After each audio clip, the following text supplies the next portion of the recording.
Before we get started, I want to thank our first partner, Response Ready Medical. Response Ready Medical, bringing our customers the best quality training and equipment for the worst case scenario. Response Ready Medical's vision is to be the leading provider of emergency preparedness solutions across the United States, empowering communities, organizations, and individuals to respond confidently and preserve life during critical moments.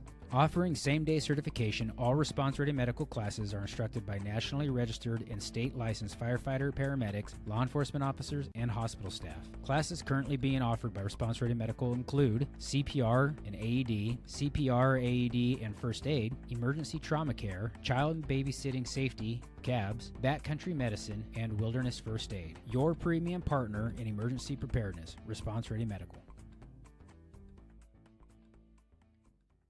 Welcome to the Pursuing Freedom Outdoors podcast, a place where backcountry warriors can share their stories of grit, service, healing, and wilderness adventures.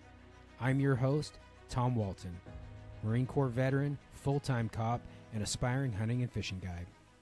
Join me and others as we journey from the hood to the woods in pursuit of freedom in the outdoors.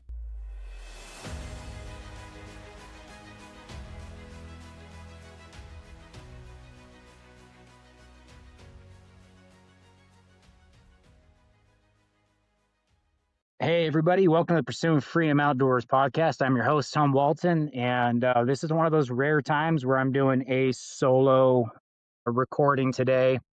And this will actually probably be better suited for YouTube just because I'm going to be doing a gear dump / packing of what I'm taking with me to Alaska. I leave for Fairbanks tonight. So yes, I'm packing pretty last minute. I got everything out yesterday and organized. I just didn't have time to record and do this yesterday, but I'm heading off to Alaska. I'll be up there until June 10th, and I will be up there helping a buddy with his fishing outfit. So it's going to be very fishing centered trip. However, it is spring bear season in Alaska. My buddy told me he wants to go do some bear hunting for himself while we're up there. So I may grab a tag and borrow a rifle when I'm up there. So the kit that I'm packing is focused on fishing, but I am bringing just enough so that if we transition into hunt mode, that I can do some hunting as well, or at least help him with his hunting. So yeah, heading up to Fairbanks. I'm going to be working with my buddy, Jesse Wandling, who has been on the podcast before. His episode released back in December. It was, I believe it was Soldier to Alaska Fishing Guide, and he owns Alaska Lakes and Rivers Guided Expeditions, aklarge.com. So really excited to go up there and just spend some time with him, seeing how he runs his business in person and experiencing fishing in interior Alaska. And in turn, we'll be sharing that adventure with you guys as well through the podcast. So without further ado, I'm just going to dive into it because I don't want to take forever for your sake and my sake. But I'm just going to kind of go over the gear. I have it all laid out here on the table, as you can see behind me, and what I'm going to take. Just kind of to the circumstances of what's going on. I'm not spending the entire time in the backcountry, but we will be in the backcountry at some points during the trip, whether it's fishing or maybe whatever hunting. I don't know exactly what to expect for any bear hunts that we go on, but I will be able to base out of his Fairbanks residence. So when we leave for multi-day trips, I'll be able to kind of adjust my kit from there. So I'm actually bringing quite a bit, and I'm bringing more than what I'd bring if I was gonna just be in the backcountry the whole time, because obviously backcountry Alaska, there's weight restrictions and stuff like that. And even with all this gear, I don't think I'm too heavy, but there are definitely elements of this setup that I'll be able to shift and leave behind. And I'll get into this, all that is gonna be when I get to it in the packing list. So without further ado, we're going to go into packing. So I'm going to move this chair out of the way so I can stand up, and we'll kind of see how this works. But yeah, so let's see here. So I guess I'll just start with clothing and kind of what's on the table first. But for top layers, for base layers, I'm giving these a try. These are the Duckworth Vapor hoodies. So I got 2 of them from Duckworth, from their website. For people that don't know, they're a Montana-based company. They source all of these are merino wool, and they source all their merino wool from Montana raised sheep, and everything is spun and manufactured right in Montana. So truly U.S. American made source materials, everything. Pretty rare for a company to be able to do that, but they do. They had great reviews. This is the first time I've gotten products from them. I'm hoping that they work as good as I think they will, but I would like to start buying more of my hunting attire from them if possible. But these should work really well up there. Obviously, it's Alaska, so there's a high probability there's going to be some wet, sticky conditions. And with wet and any kind of chill, I really like to have the merino next to skin base layer. These can double really well, and if it gets hot with as a sun hoodie, they're pretty thin. That's how they advertise them. But even like my heavier weight wool hoodies that I've used in the past, like the Kiln from First Light, which is also coming with me in this kit, has done pretty well on hot days in a fishing setting as a doubling as a sun hoodie too. But I think these will be really handy in my kit. So, and living in the backcountry, as everybody knows, merino wool just doesn't hold stink and it feels better on your skin day after day compared to synthetic type material. So yeah, we got the merino wool vapor hoodies from Duckworth. Then I'm taking my trusty old Kiln merino hoodie from First Light. I had actually ordered another one of these in their walnut color because this one has kind of gotten to the point where it's stretched out and just kind of beat up. I've had this shirt probably for 5 or 6 years, and it's been my go-to hunting base layer until it gets over like 70, and then I switch out to a thinner shirt. But this is a medium weight merino layer, and I live in this thing in the spring and again in the fall. It is my go-to layer. I really like having that hood just to take the edge off my ears when it's just a little bit cold. It's just, I don't know, merino hoodies, medium and lightweight seem to me to be one of those versatile base layers. I like the hood personally, and I like the Kiln because it's a quarter zip. And I like to be able to vent heat through the quarter zip. I don't think it'll be as necessary on the lighter weight for the quarter zip. For my mid layer, and my plan with the Kiln is just if it's gonna looks like it's gonna be extra chilly, I'm just gonna rotate it in place of the vapor hoodie. If it's looking like we're gonna have any extra cold weather, which right now the forecast actually looks pretty nice, but that can change in a heartbeat in interior Alaska. For my mid layer, I'm going with this lightweight fleece. This is a Mountain Hardware micro chill fleece. I got this on sale at a local sporting goods shop in Coeur d'Alene last year, and it's nothing special, but it's just a midweight light fleece, but man, it does just right. It's pretty lightweight. I mean, packable-ish, but it is really lightweight.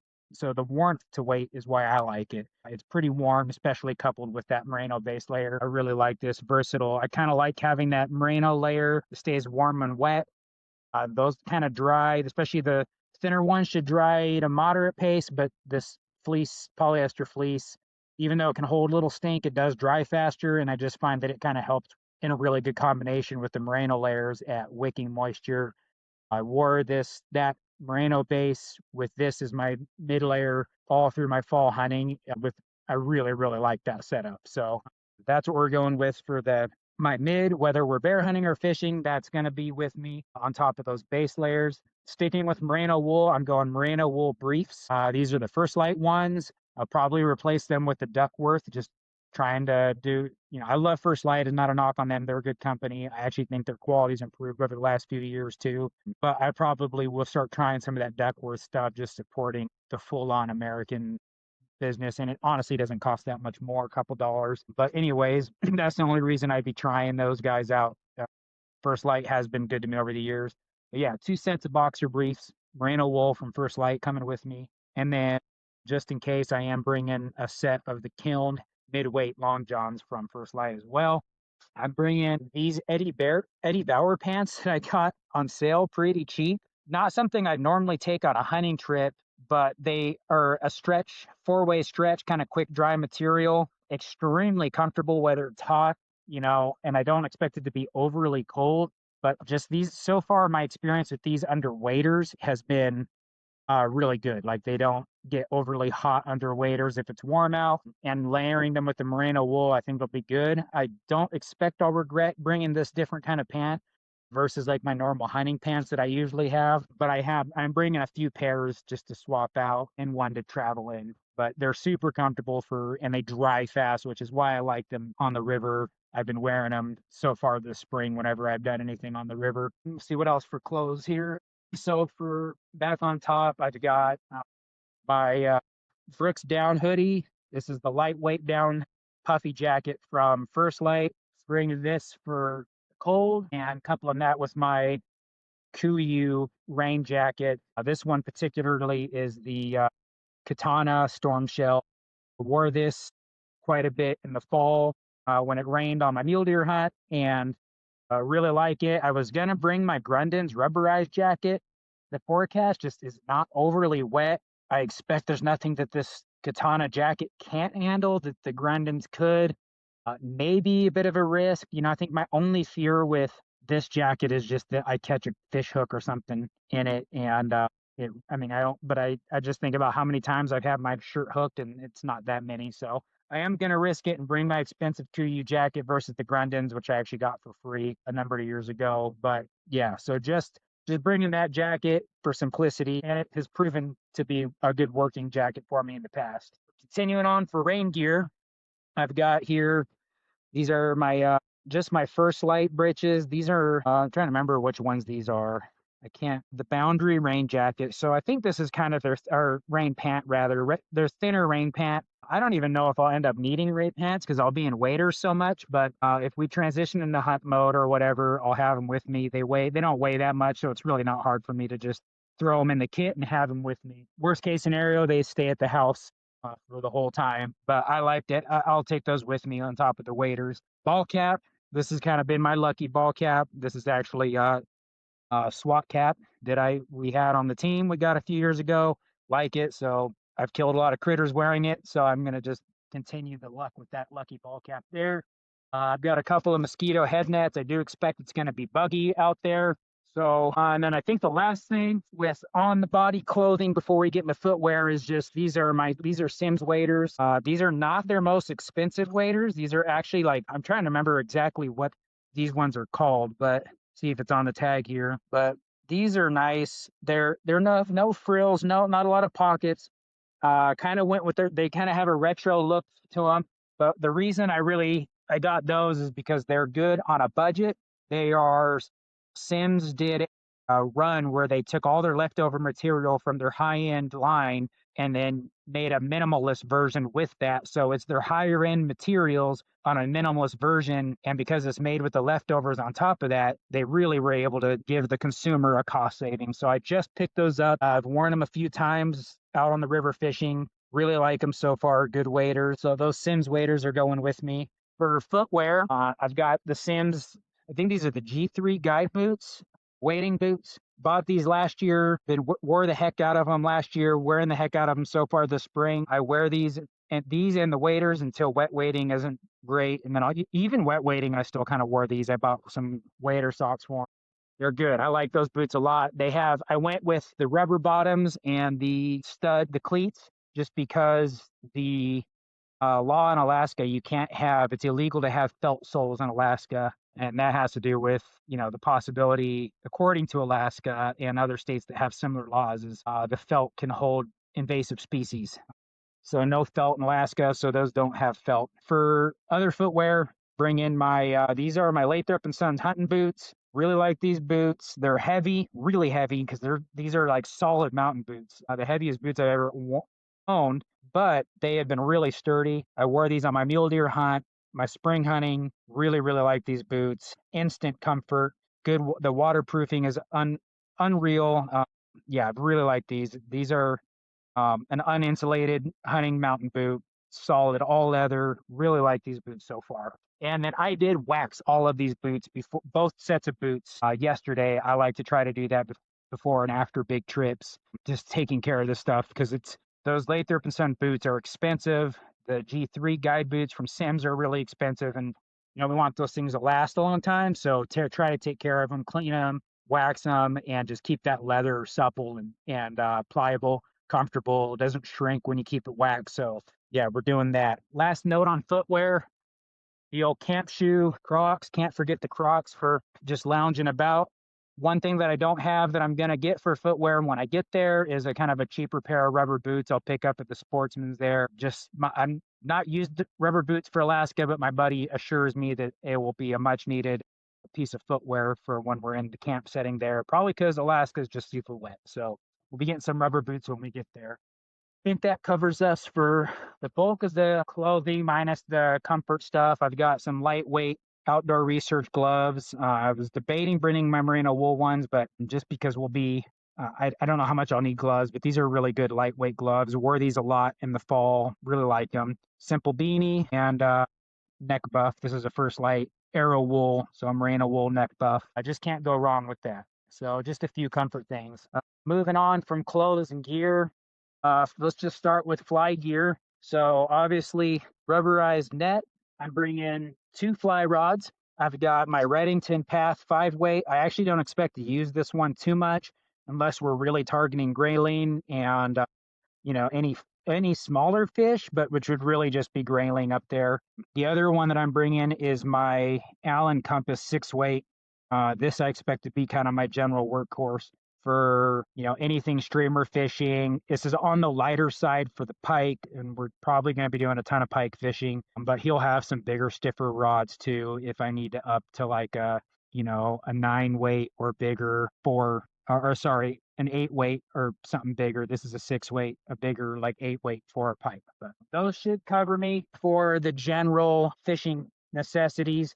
As far as reels, nothing too crazy. Got a moderate sink tip here on this clear water for my 6-weight. It's Orvis clear water reel. Was gifted to me at guide school generously by the instructors there. And then I've got this Orvis bat and gill 5.6 with some float tip on it, and then I'm bringing an extra spindle for it.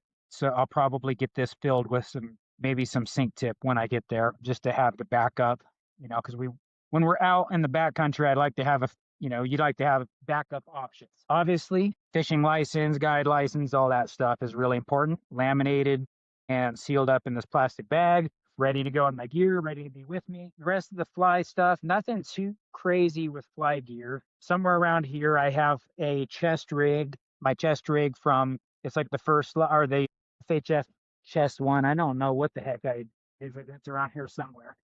Right here. So this is kind of this FHF gear chest rig is what I've been typically using for my fly fishing setup. I've got my different tippet roll right here floating. I can keep my drying salt thing in my little rangefinder pouch here. And I'm just a multi-use guy, so I like this because then I can transition this to turkey hunting or whatever I want. It's just got a lot of options. I can attach the Roscoe holster down here on the bottom if I need to. So we'll see. I'm going to take this bag with me and see if I end up needing it. I am bringing my Roscoe holster, which I don't know. Right now it's on my bino harness, but we'll kind of just see. I definitely want to have a pistol with me because we're going to be in some pretty significant grizzly country. So yeah, but taking this with me. Inside, I've got all the fly fishing stuff, flies, bobbers, or strike indicators for you real fancy folks, the split shot tippet, leaders, and all of that stuff. So on top of that, obviously, you got the rest of your basic stuff, pliers. I've got a multi-tool Leatherman that I'm taking, and my little pincers, forceps here. Pretty basic, very basic fly fishing stuff. My buddy will have a lot more stuff, so I probably don't need to bring a whole heck of a lot. So that's kind of why I'm just being not crazy with that. Well, as far as the rest of the gear, we got lots of dry bags just to be prepared. I'm packing everything is going to go into this Cabela's bag here. And I can't remember what the name of this was. I think this is called the Boundary Waters. This is a ridiculously huge dry duffel bag that I got from my last trip to Alaska, and I take it on every trip where water is a potential, because we do a lot of hunting off rivers here too with my buddies. So I really love that bag, and it's just my go-to bag for, like I said, anything river. So I'm taking that with me, and that's what I'm going to pack and then check as my checked item on the plane. The rest of the gear, let's see, basic sleeping stuff, Thermarest, Neo Air pad, and then taking my Big Agnes down 0-degree bag because this is really the only bag that I got. I have some 40-degree cheap North Face bags that I've had for years, but I think they would be okay maybe, but I don't want to live on the maybe. I have a feeling my 0-degree down bag is going to be overkill, but at least I know I won't get cold. If I need to use it like a quilt or unzip it, whatever, I just would rather have that problem than be overly cold. Just it's springtime in Alaska. They had a late winter, so who knows what to really expect. I'm not going to go based off just the forecast. I'm going to be prepared. So 0-degree bag is coming with me. Definitely going to be overkill, but at least it won't be underkill. So taking a very basic kill kit just in case we do end up doing some hunting. I at least want to be helpful. So I got a little bit, just some game bag, my lightweight small game bags. They're not much to take. Some gloves, my folding skinning knife here, and my little handheld bone saw from Gerber. I might leave this behind. I don't know. I've never done gutless on a bear. I don't know what our pack out situation would be like, but I might leave the saw. Got 2 headlamps. My go-to headlamp is the Peaks equipment, solid headlamp. I absolutely love this thing. It's rechargeable. I have a spare battery for it. Half the time I never even get the spare battery out even on a longer trip. But I really like this Peaks headlamp a lot. Super bright, lots of settings. This is the red one, so it has white and red light. It's a really good light. I like it a lot. And then just a cheaper backup that I got on, like, I don't know, on Amazon or a local store or something, but just to have the backup. I don't think the Peaks will ever fail me, but better safe than sorry. You know, they always say 2 is 1 and 1 is none. So I do like to bring in a backup headlamp and some spare batteries for that. Again, Leatherman multi-tool. Got my spare batteries here for first aid stuff. I've got my response ready trauma kit that has all my stop the bleed stuff, chest seals, wound packing gauze, tourniquet, shears. If you're not carrying and trained with any trauma stuff, if you're not carrying it with you in the backcountry and you don't know how to use it, please reach out to me or go to responsereadymedical.com and let us help you get geared up and get trained. Not only do we sell the gear, we teach you how to use it. We offer backcountry medicine classes, and we offer first responder veterans discounts. But I've been taking this kit with me hunting ever since my first trip to Alaska. Love it. It's worth the wait. It's the life-saving equipment. The stuff that this is made to save you from, if you were to get a catastrophic bleed, I don't care if you hit the SOS button 100 times, no one's going to get to you fast enough. You have to be able to save your own life should you sustain catastrophic injuries in the backcountry. And then a little boo-boo kit with some Band-Aids in it. I've got a couple bags with just allergy meds and ibuprofen because I'm a sissy. But yeah, and then basics, hygiene equipment, a little bit of hygiene gear, baby wipes, always a must in the backcountry. Baby wipes are gold. I love them. I like the Dude wipes are great, but I feel like they're just more expensive than Costco baby wipes. Seem to work great for me. I have no issue with those. I am packing 1 freeze-dried meal. This is my crap emergency freeze-dried meal that'll just live in my pack in case I get separated, don't have food, whatever. Nice to have a little one backup meal. Or let's see here, moving down line. As far as more survival type stuff, like the backup meal, Life Straw. I don't think this is the best filter to use in the world as far as like long term, but it could save your life in a pinch. Alaska's obviously full of beavers, so Giardia is a thing. So just having this as a backup on top of boiling water and filtering and other means. This is just my oh shit survival tool water filter.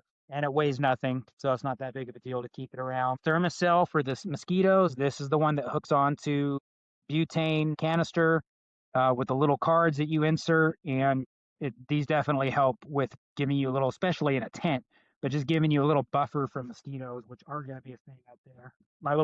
This is just my little fire starting kit with an extra lighter. Got my camp stove.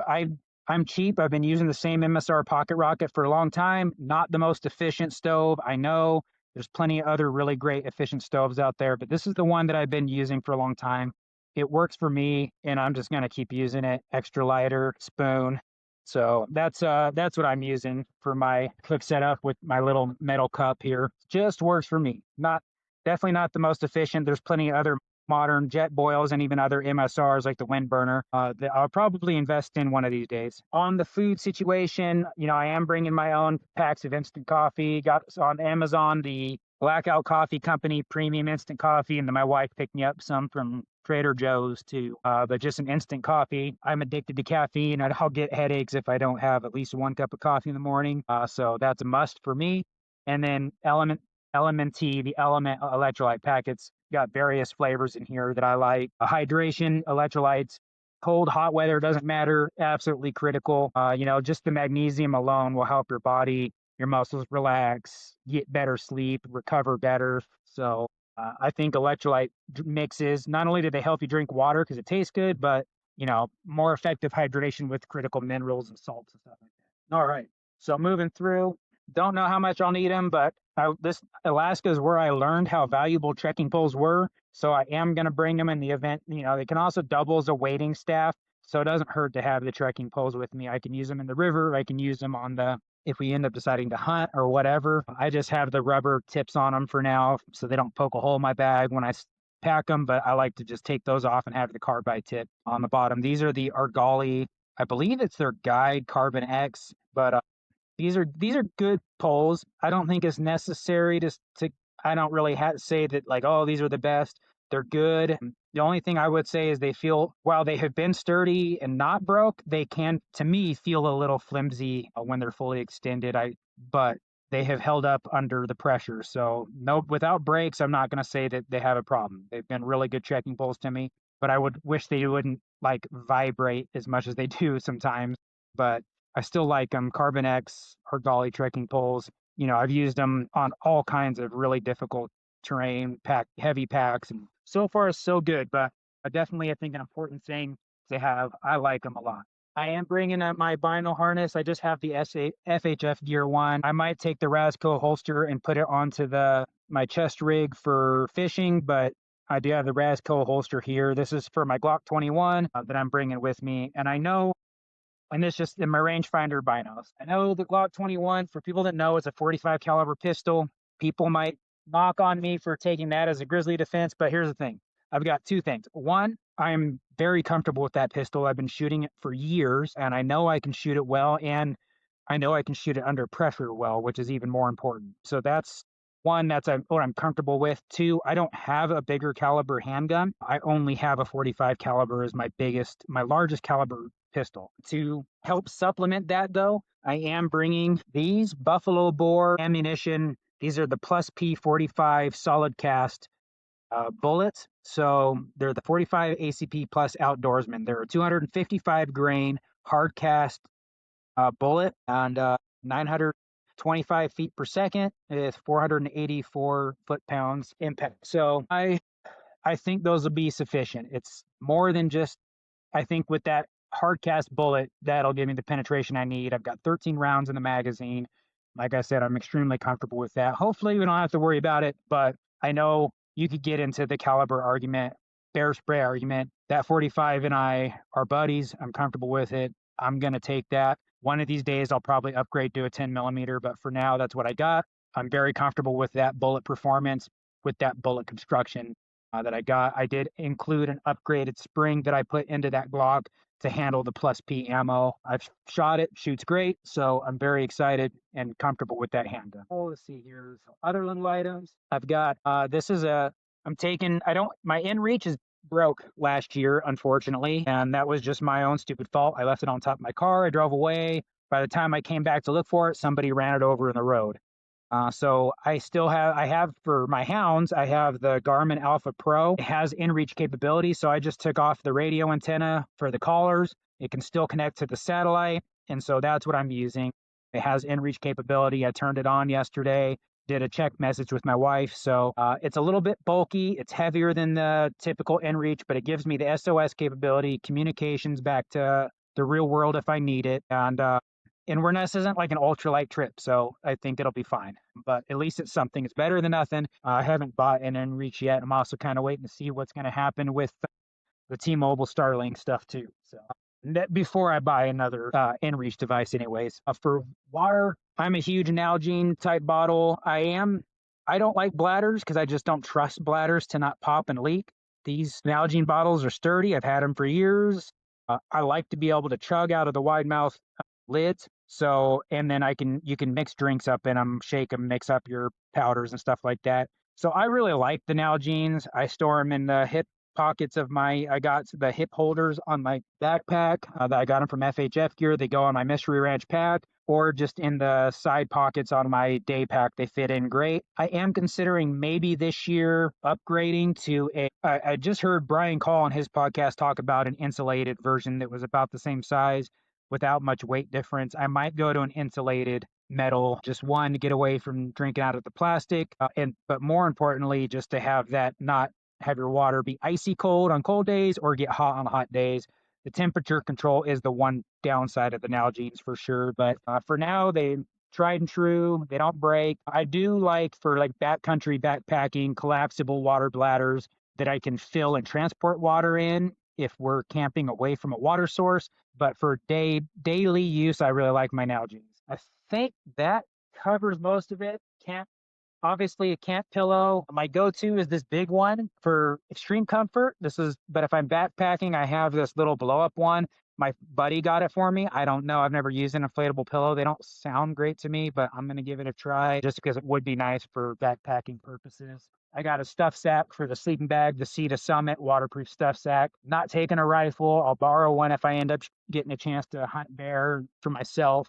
But I think that pretty much covers it all. In my backpack, I am going to take my Mystery Ranch pack. I was not going to initially, but if we end up doing any hunting, even if I'm not the one that gets to shoot anything, I want to be helpful with the pack out. So I am going to take my Mystery Ranch backpack with me. And I'm debating on just using this as a carry-on and stowing everything in another bag, or I might also stow this in that waterproof bag. I've done that many times, and then just keep a backpack. I have my day pack from 2U that I could take on the plane. But I am going to leave my top lid just because I don't expect on being backpacking. I don't think we're in backpack hunt. I think if we go on a bear hunt, we're going to be hunting from the river. So I don't think I'm going to take the lid. I just don't think I'll need the capacity for the extra stuff. That Mystery Ranch is the Beartooth 80. It's a big pack. It's got plenty of space. The lid is just nice for quick access and organization on big multi-day hunts, but it's totally not necessary for one-day hunts. A day pack mode, it works fine the way it is without the lid. I am flying, so I've got a hard case sitting around here somewhere. Right here, I got a hard case for my pistol. If you haven't flown with a handgun before, it's really easy flying domestically with your handgun. You just need a hard case that locks. Nowadays, most don't let you wrap around an old gun lock. You can't wrap them around the handle. You used to be able to do that. That's how I used to fly, but some airlines don't allow that anymore. It's probably smart to get the TSA locks, but I don't. Again, I haven't gone looking for them, but I just have these little padlocks. I use 2 for this, 4 for my rifle case. Obviously, the gun's unloaded, and then I have the ammunition gets locked up in the case, and it has to be in some sort of non-crushable container. Thankfully, that's how Buffalo Boar ships it. So thanks to Buffalo Boar, I've got it real easy. The case it comes in works good. I actually have another case that I travel with sometimes when I don't have that kind of factory case. With rifle ammo, I traveled to Alaska in the factory case, and I didn't have a problem. That's probably because they have the plastic stuff that helps it from being crushed. But typically, they want a non-crushable container for the ammo, locked in the same box with the gun unloaded. I like to, when possible, leave the slide open or some way to show them that it's unloaded in X-ray, just because I just want to reduce chances that they're going to want to have to open it up and stuff like that. But really easy to check this, and then it just goes right in my check bag. So easy day traveling with a handgun. I think that about does it for gear, folks. Yeah, so this is going to be an exciting trip. I can't wait. If you guys have questions, please just reach out on social media. Instagram's the best. Facebook works too. But yeah, if you guys have questions about the gear I'm taking, what we're up to when I'm up there, questions on fishing in Alaska, travel to Alaska, anything Alaska. If you got questions, let me know. I'm hoping to meet up with Dalton Gray and his brother-in-law Mo. Dalton was on the podcast. They got the Great Alaska Hunting podcast, excuse me. And he came on my show. Good dude. We talked about bear hunting. He's a brown bear guide up there. He might even be guiding right now. I don't know, but good guy. So I'm hoping to meet up with them. Maybe we'll do a podcast with them. Definitely hoping to maybe do a podcast with Jesse while we're up there. But yeah, should be good. This will come out while I'm already up there. But yeah, feel free to hit me up with questions on gear. I'm not taking a tent just because Jesse will have tents available. So I don't need to bring a tent, which is really nice. But I'm not bringing any tent. You can't travel with the butane, so I have to buy butane for my stove when I get up there. Other than that, yeah, and then I'll have some clothes for when we're in town. But for the most part, I'll be living in, that's why I picked merino wool, because when you're living in your clothes day in, day out, I just don't like synthetic for that. It just gets nasty fast. So I went with the merino wool. But yeah, that's about it, folks. I really appreciate it. I want to just say too, before I sign off, that I really appreciate everybody listening. The podcast has kind of grown a bit of the first part of this year, and it just means a lot that you guys spend time listening to me yap. I usually don't do solo episodes, but I just figured the gear that I'm taking might be of interest to some folks who would be interested, who are looking to go to Alaska to go hunting or fishing. I've been up there a few times, and I'm really excited to get back up there. Hopefully, this will be something I do with Jesse every year. And we'll probably go back and do some hunting up there this year or next year. Maybe not this year, but definitely next year. But yeah, if you have questions about that, hit me up. If you guys have any questions about Jesse's operation and going fishing with Jesse, again, you can reach out to me, or you can go to his website, which is AKLarge, AKLarge.com, Alaska Lakes and Rivers Guided Expeditions. He's been on the show before. Please go back and listen to that episode if you haven't listened to it already. Jesse's an incredible dude. He's a combat veteran, started this business chasing a dream with his wife, and he's really been successful really fast, and I just couldn't be happier for him, more proud of him. I met him the first time I went to Alaska, or not the first time I went hunting in Alaska. I met him in Fairbanks. He was working at Sportsman's, and we hit it off. Good dude, stayed in touch. So I'm excited to spend some time with him and see what he's got going on. But yeah, hit him up or hit me up if you want to maybe consider going fishing with him. It's going to be a good time. You can look at his gallery. He catches some amazing fish in some beautiful country. And the cool thing about Jesse is he can do really whatever you want. He's kind of the man when it comes to that. And it's one of his things that he's trying to build his business model on, is that if you want to go on a half-day float out of Fairbanks, you can. In fact, today, quite literally, as I'm recording this, he's taken a buddy of mine and his family for a half-day fishing trip. They're locally out of Fairbanks, but you can do anything from that to a scenic float. If you're in Fairbanks and you just want to go on a scenic float with family, he can do that.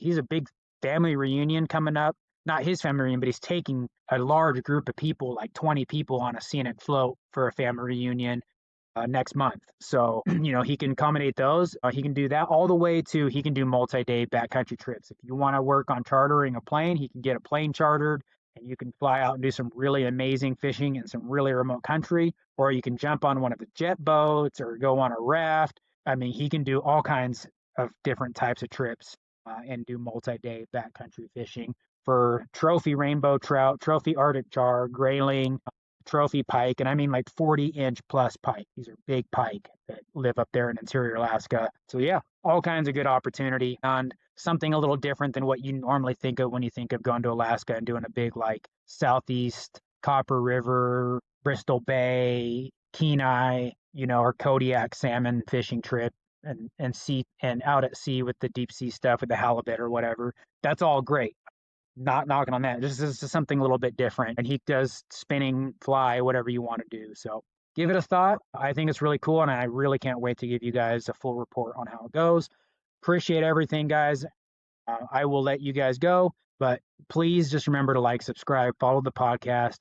Like I've said a million times, I don't make any money doing this. I do it just because I like connecting with people and sharing my experiences with you. So it does help me out, and it motivates me, to be quite honest. It just gives me some motivation when I see that people are listening to the show. So like, subscribe, send some comments, ask me some questions, give me something to do, folks.